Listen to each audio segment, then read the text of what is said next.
what you need for putting together a quick disconnect for the tower garden, for the hose that goes from the pump in the tower garden up to the tower.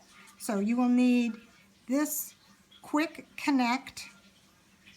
This is plastic, and this was found in the garden section at Home Depot, but I'm sure you can find them other places.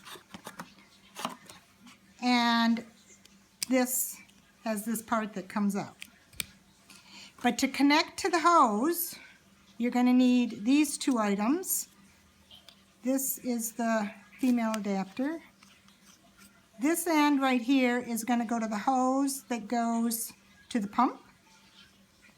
This piece here is going to go up to the tower garden.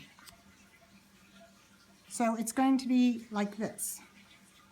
And with this one, as I pull down on this, this pops off.